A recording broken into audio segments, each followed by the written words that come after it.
The October wind cut through Dodge City like a blade, carrying the scent of cattle and desperation. Dust swirled around the wooden platform erected in the town square, where a crowd of men gathered like vultures circling carrion. The year was 1878, and justice in Kansas came in many forms, most of them cruel. Sarah McKinnon stood on that platform, her legs trembling beneath a blood-stained dress that had once been white.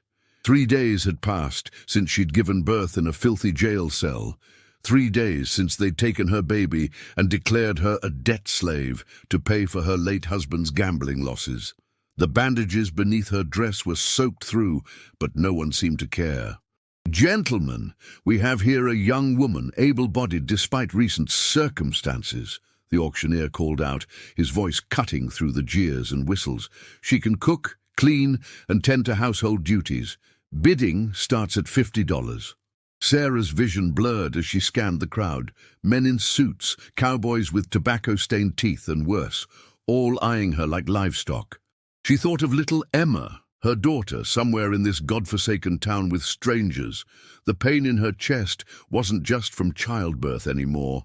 $40, called out a man in a fancy vest. $35, shouted another. Sarah's heart sank with each descending bid. Even as property, she was worthless to them.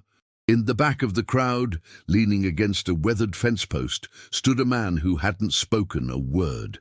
Thomas Brennan was 34 years old and looked like the prairie itself had carved his face, all hard lines and shadows. His ranch lay 15 miles outside town, and he'd come to Dodge City for supplies, not for this spectacle. But something about the woman on that platform made him stay. Maybe it was the way she held her head high despite everything. Maybe it was the blood seeping through her dress that reminded him of his own losses. His wife, Clara, had died in childbirth 2 years ago, along with their son. The memory still woke him up most nights, gasping for air in an empty house. $20, someone yelled. 15, 10. The auctioneer's face reddened with embarrassment. "Come now, gentlemen, surely this young woman is worth more than $5. A drunk cowboy laughed, spitting tobacco juice into the dirt. Thomas stepped forward, his boots crunching on the dry earth. The crowd parted slightly as his presence commanded respect, or maybe fear. He was known in these parts as a fair man, but one you didn't cross. $2, someone called out mockingly. The auctioneer sighed, clearly wanting this embarrassment to end. "Do I hear $1? Anyone? $1? Thomas raised his hand. $1. The crowd turned to stare at him, some laughing, others shaking their heads in disbelief. The auctioneer blinked twice, as if he hadn't heard correctly. "Mr. Brennan, did you say $1? "I did. Going once, going twice." The auctioneer's gavel hesitated in the air. "Sold to Thomas Brennan for $1. Sarah's knees buckled. She'd expected many things, but not this, not to be bought by a stranger for the price of a loaf of bread. As the crowd dispersed, muttering and laughing, Thomas approached the platform. Up close, she could see the weariness in his grey eyes, the lines around them that spoke of too many hard seasons. "Can you walk?" he asked quietly, his voice rougher than sandpaper, but not unkind. Sarah nodded, though she wasn't sure it was true. Thomas handed the auctioneer a silver dollar and helped Sarah down from the platform. His touch was careful, like he was handling something breakable. "My horse is at the livery," he said. "We'll get you checked by the doctor first." "Why?" Sarah whispered, the first word she'd spoken all day. Thomas paused, looking out at the horizon, where storm clouds were gathering. "Because nobody should have to stand on that block, especially not bleeding." As they walked through the dusty streets of Dodge City, Sarah couldn't help but glance back at the platform where her life had just changed hands. She didn't know this Thomas Brennan, didn't know what he wanted from her, but for the first time in days, she wasn't afraid. The first drops of rain began to fall, washing some of the dust from the air. Neither of them spoke about where they were going or what would happen next. Sometimes in the harsh wilderness of human experience, salvation came from the most unexpected places, and sometimes it cost exactly $1. Dr. Morrison's office smelled of carbolic acid and old leather. The elderly physician had seen everything in his 30 years practicing medicine on the frontier, but even he seemed shaken as he examined Sarah's condition. She needs rest, proper food, and clean bandages changed twice daily, he told Thomas, who waited in the outer room. The birth was difficult.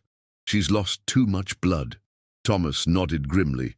He'd seen that look before, the hollow-eyed exhaustion of someone who danced too close to death's door. Will she recover? With proper care, yes, but Mr. Brennan, Dr. Morrison lowered his voice. That woman has been through hell. Her body will heal faster than her spirit. The 15-mile ride to Thomas's ranch was made in near silence.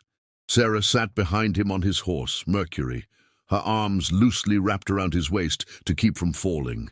Every jolt sent pain shooting through her body, but she bit her tongue and endured it. She'd endured worse. The Brennan Ranch appeared on the horizon as the sun began to set, a modest 2-story house with white shutters, a red barn, and fencing that stretched as far as the eye could see. Cattle dotted the pastures, and Sarah could see the dark outline of mountains in the distance. It was beautiful in a stark, lonely way. "This is home," Thomas said simply, helping her down from the horse. Inside, the house was clean but sparse. A few pieces of handmade furniture, a stone fireplace, and not much else. Sarah noticed the absence of feminine touches.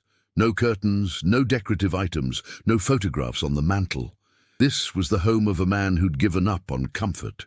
"You can have the upstairs room," Thomas said, lighting a kerosene lamp as darkness settled around them. It used to be a nursery. Sarah followed him up the narrow stairs, her legs shaking with each step. The room was small but clean, with a single bed, a washstand, and a window that looked out over the prairie. In the corner sat a wooden cradle, collecting dust. "I know it's not much," Thomas began, but Sarah cut him off. "It's perfect." Her voice cracked slightly. "Mr. Brennan, I need to ask you something directly." He turned to face her, his expression unreadable in the lamplight. "What do you expect from me? What do you want in return for what you paid?" Thomas was quiet for a long moment. Outside, a coyote howled in the distance and the wind rattled the window frame. "I want you to heal," he said finally. "That's all. People don't buy other people just to help them heal. I didn't buy you." Thomas set the lamp on the washstand. "I bought your freedom. There's a difference." Sarah studied his face, searching for deception, for the cruel twist of lip that would reveal his true intentions. She found none. "I don't understand." Thomas moved toward the door, then stopped. "My wife died in childbirth 2 years ago. Our son, too. I watched her suffer, watched her slip away, and I couldn't do a damn thing about it." "Indeed," his voice was steady, but Sarah could hear the pain underneath. "When I saw you up there today, bleeding and afraid, I couldn't walk away. Maybe I should have, but I couldn't." "So this is about your wife?" "Maybe. Or maybe it's about doing one right thing in a world that seems determined to do everything wrong." He paused at the doorway. "There's food in the kitchen when you're ready. Take what you need." After he left, Sarah sank onto the bed and finally allowed herself to cry. Not the desperate sobs of the jail cell, but quiet tears of relief and confusion. She was free, truly free for the first time since her husband had died and left her with nothing but his debts. But freedom was a luxury she'd never learned how to afford. Downstairs, Thomas sat at his kitchen table with a cup of black coffee, staring out at the moonlit prairie. He'd been alone in this house for 2 years, talking to ghosts and memories. Now there was another person under his roof, a stranger who'd been through hell and back. He thought about Clara, about the promises he'd made to her as she lay dying. "Take care of yourself, Tom," she'd whispered. "Don't let this place swallow you whole." But he had let it swallow him. He'd worked from dawn to dusk, spoken to no one for weeks at a time, and slowly turned into something harder and more distant than the mountains themselves. Maybe helping Sarah was really about helping himself. Maybe it was just the right thing to do. In the end, the reasons didn't matter as much as the action. Upstairs, Sarah finally stopped crying and moved to the window. The prairie stretched endlessly in all directions, vast and intimidating, but also full of possibility. Somewhere out there was her daughter, Emma. Somewhere out there was a future she couldn't yet imagine. For now, though, she was safe. For now, that was enough. The wind carried the scent of rain and wildflowers through the open window, and for the first time in months, Sarah allowed herself to hope. 3 weeks passed like seasons on the prairie, slowly, then all at once. Sarah's body healed under Dr. Morrison's care, and Thomas's surprisingly gentle attention to her needs. The bandages came off, the color returned to her cheeks, and she could walk the length of the house without feeling dizzy. But healing and living were two different things. "You don't have to stay in that room all day," Thomas said one morning, finding Sarah standing at the upstairs window again. She'd taken to watching the sunrise from there, as if the light might bring answers to questions she didn't know how to ask. "I don't want to be in your way." "You're not." Thomas leaned against the doorframe, a cup of coffee steaming in his hands. "This house is big enough for both of us. Besides, Mercury's been asking about you." Despite herself, Sarah smiled. Mercury was Thomas's horse, a grey gelding with intelligent eyes and a gentle temperament. She'd grown fond of watching him graze in the pasture. "Horses don't ask questions. You'd be surprised. Mercury's got opinions about most things." Thomas's rare smile softened the hard lines of his face. "Come on, let me show you around properly." The ranch was larger than Sarah had realized. In addition to the main house, there was the barn, a chicken coop, a smokehouse, and a small workshop where Thomas repaired tack and tools. Nearly 300 head of cattle grazed across 2,000 acres of grassland. "You run all this by yourself?" Sarah asked as they walked past a group of Herefords.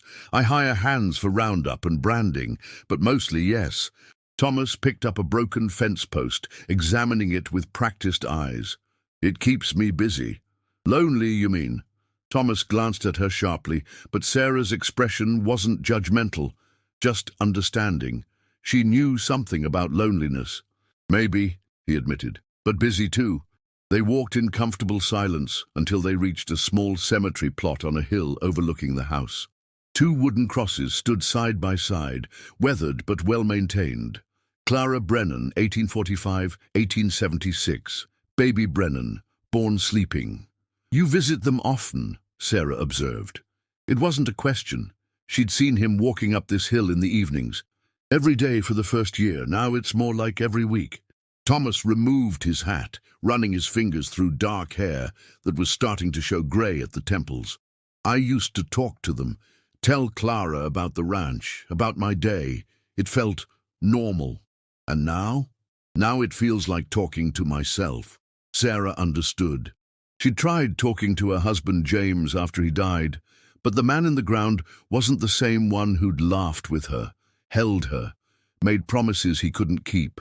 Death had a way of turning people into saints or villains, but rarely left them as the complicated, flawed humans they'd actually been. "James, my husband, he wasn't a bad man," she said quietly. "He was just weak and desperate and too proud to ask for help when the gambling got bad." She touched her stomach unconsciously, where Emma had once grown. "I used to think love was enough to save someone.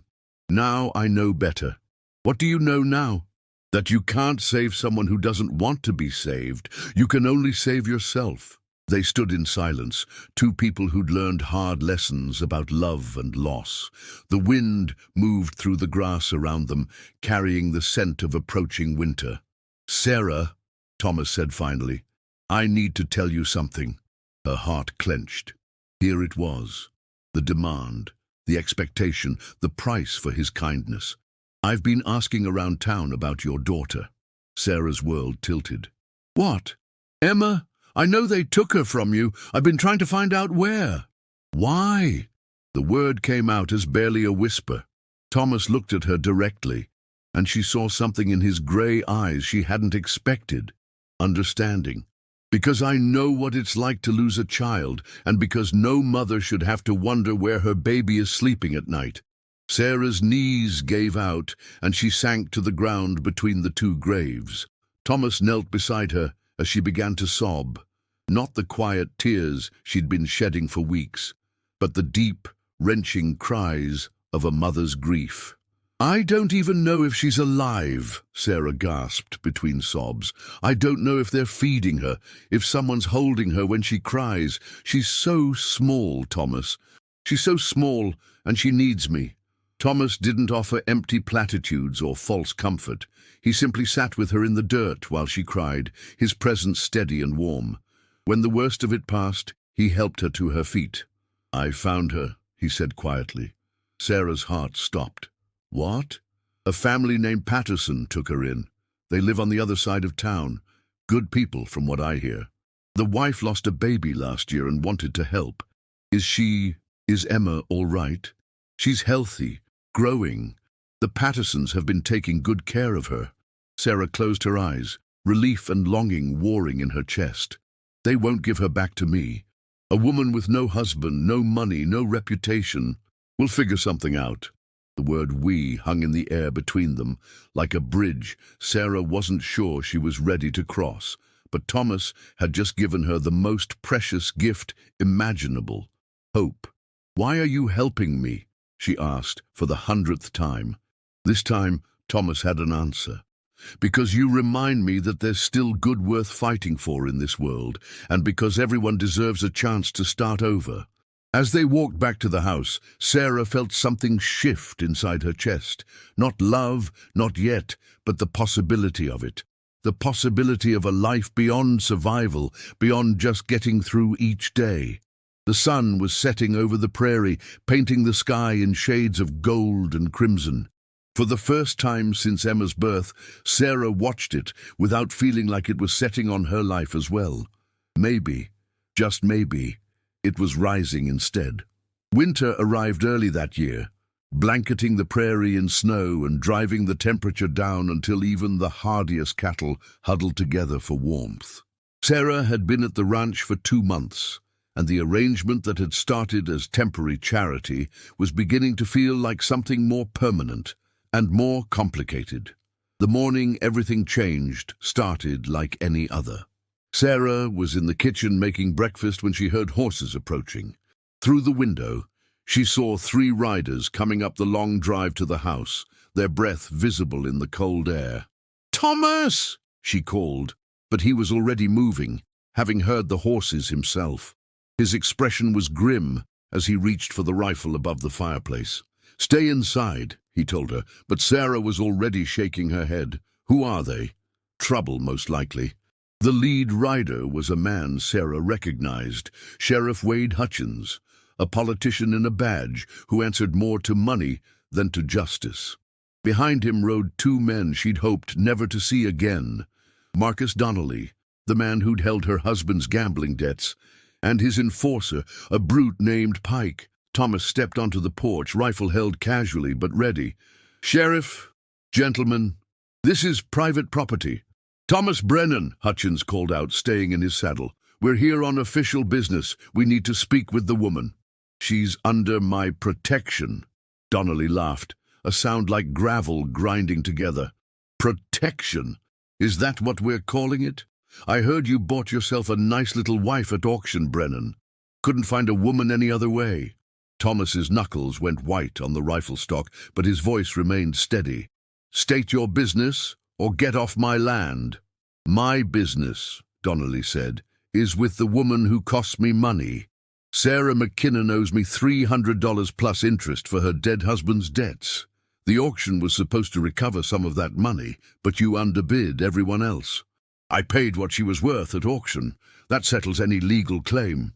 "Legal claim, maybe, but not my claim." Sheriff Hutchins shifted uncomfortably in his saddle. "Now, Mr. Donnelly, we discussed this. The auction was legitimate." "The auction was a joke." Donnelly's face reddened with anger. $1 for a healthy woman? That's not market value, and everyone knows it.